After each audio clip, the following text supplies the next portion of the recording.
আপনি বা অথবা আপনার লোকজন আমাদের তো প্রোটেকশনের জন্য ডেকেছেন, তাই না? আমাদের তো একটা ডিসিশন বা একটা সাজেশন ছিল যে আপনারা ওদিকে যাবেন। আপনারা এই এই 10টা থেকে এখানে আপনার 11টা থেকে পুলিশ আসলো, আপনারা আসলেন। আপনারা একটা বিএনপির সব নেতা না, বিএনপি বড়টা দল, অনেক গ্রুপ আছে, একটা অংশে কিছু লোকজন এদের কাছে আর্মি সারেন্ডার করবে, পুলিশ সারেন্ডার করবে, তাহলে আপনারা কি এদের কাছে তো কেউ সারেন্ডার করছে না। আপনারা আমাদের প্রোটেকশনের জন্য ডেকেছেন, আমরা আপনাদের সাজেস্ট করছি যে আমাদের বসে রাখছেন। এখন যদি আপনি আমাদের ডিসিশন আমরা কি প্রোটেকশনের জন্য ডেকেছেন, আমরা বিকল্প রোড দিয়ে পালাই যাব, এসেছি। আমরা বিকল্প রোড দিয়ে পালাই যাব, আমি কি চোর ডাকাত? আমরা তো আপনাকে প্রোটেকশনের জন্য তাহলে আপনি যারা যে রাস্তাঘাট আটক করেছে, রামদাও নিয়ে অস্ত্র নিয়ে লাঠিসুটা নিয়ে, তাদেরকে আপনি নিবৃত্ত করছেন, কারণ কোনো অ্যাকশন নিচ্ছেন? আর্মির একটা গাড়ি দেখলে লোকজন মুইতে দৌড়ে বিল দিয়া, আপনারা কোনো ব্যবস্থা নেই? 5-7টা আর্মির গাড়ি আসছে, আর্মির একটা গার্ডস আছে, এইভাবে আপনারা দেশ চালাইতে পারবেন? এটা বিএনপির লোকের, আপনি প্রত্যেকে রামদাও মামদা আছে, তাহলে আপনি ভয় পাচ্ছেন কেন? আপনি এই দিকে নিয়ে যেতে পারেন না, আপনারা কেন আমাদের পটুয়াখালী যাবেন? আমার বাড়ি গলাচিপা উপজেলা, আমি কেন পটুয়াখালী যাব? বিএনপির একটা নেতার ভয় আমি চলে যাব? সেটা ডিসিশন আপনার, কিন্তু আমাদের সাজেশনটা শেষ পর্যন্ত সাজেশনটা আপনাদেরকে আমরা বলছি। আমরা আপনারা আসার পর 2 ঘন্টা বসে আছি, ওকে আপনারা এখানে পটুয়াখালীর আর্মির গাড়ি আসছেন, 5টা পুলিশের গাড়ি আসছে, আপনারা কিছু লোকের ভয়ে আপনারা সারেন্ডার করছেন। তো নাগরিক হিসেবে আমরাই আমাদের জীবন মৃত্যু ঝুঁকি নিয়ে আমরা আমাদের বাসায় যাবো, গন্তব্য যাবো, আপনারা তামসা দেখেন। 2 ঘন্টা দেখছেন, আপনাদের লোকজনেরও আমাদের যেমন তাদেরও প্রোটেকশন দেওয়ার দায়িত্ব। তাদেরকে কি হামলা করতে আসছে?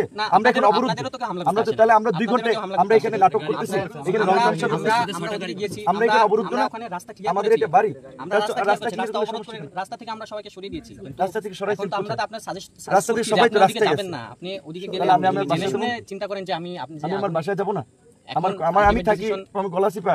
আপনারা যে বলছেন ওসি সাহেব বলছেন আপনি বিকল্প, যে আমি কেন, আমি একটা দলের প্রধান, আমি এই সময়ের একটা রাজনৈতিক নেতা, আমাকে প্রোটেক্ট করতে হবে, তাহলে আপনার পাবলিক এলাকার পরিবেশ কিভাবে কি করবে? আপনাকে প্রোটেক্ট করার দায়িত্ব যেমন আমার, সব পাবলিককে এবং তাদেরকে সবাইকে প্রোটেক্ট করার দায়িত্ব আমার। তাদেরকে তারা কি বিপদে পড়ছে? তারাও তো অভিযোগ করছে যে আপনার লোকজন, তাহলে আমরা তো সবাইকে প্রোটেক্ট করতে এসেছি। আপনি আর্মি অফিসের মিথ্যাটা বলতে পারেন না, আমাদের লোকজন তারা কি অভিযোগ করছে? না, তারা আপনি আসছেন এখানে, আমরা অবরোধ দেই কেন? প্রোগ্রাম নামে অভিযোগ ওরা করেছে, কি অভিযোগ করছে? ওরা অভিযোগ করেছে আপনি রাস্তায় রামদাও লাঠিসোঁটা নিয়ে পুরো গলাচিপা 10টা পত্র থেকে নিউজ হচ্ছে, টেলিভিশন হচ্ছে, আপনি দেখছেন।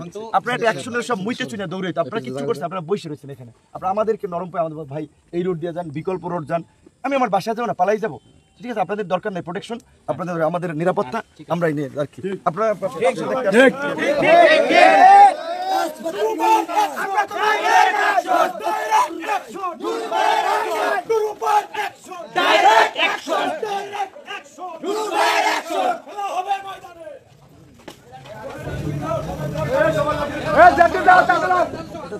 বসে থাকলে এরা বলতেছে ভাই আমাদের সাথে আপনি যে পটুয়াখালী যান, গলাচিপা যাইেন না, বিকল্প কোনো রোড আছে কিনা? মানে কি এনে 4-5 গাড়ি আসছে, 2 পুলিশ আসছে, এরা কি এই কয়েকজন লোকের কাছে সারেন্ডার করছে? এই প্রশাসন নির্বাচন করবে কেমন নির্বাচনের সময়? এখন আমার এলাকা ছিলাম কি পটুয়াখালী যাবো? তো আমি আপনার এটা এইখানে আমার যারা উপস্থিত এগোরে সাক্ষী রেখেই, যেহেতু আপনাদের পুলিশ প্রশাসন ব্যর্থ হচ্ছে, তারা সন্ত্রাসীদের কাছে সারেন্ডার করতেছে, আর্মি আমরা মুভ করতেছি, যা হয় আল্লাহ ভরসা। তারা রাস্তায় আছে, আমরা জানি তাদের প্রত্যেকের সাথে রামদাও আছে, অস্ত্র আছে, আর্মিও কোনো ভূমিকা নেয় নাই, পুলিশও কোনো ভূমিকা নেয় নাই, বরঞ্চ তারা কিচ্ছু করে নেই, তারা এসে বসে রয়েছে এখানে। তো তাহলে আমাদের এই রাত্রে 2টা পর্যন্ত বসাই রাখছে, তাহলে তারা আসছেই বা কেন? তারা যদি এখানে এইটুকু মানে সারেন্ডার করে, এইটুকুতে এই প্রশাসন কেমন ল অ্যান্ড অর্ডার ঠিক করবে? আর তারা আপনার নিরাপত্তা দেবে? আজকে আমি বাংলাদেশের একটা দলের প্রধান, আমি এটা ডাকসুর বিপি ছিলাম, আমি আমার এলাকায় এরকম একটা বিপদে পড়ে এখানে ওনারা এসে একটা তামাশা দেখতেছে।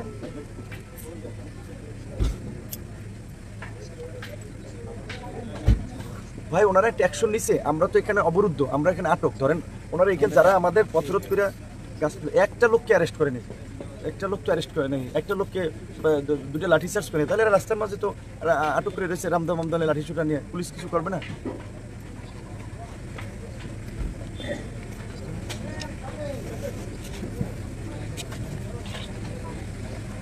তারা কোনো ভূমিকাই নেয় না, তারা তো আমাদেরকে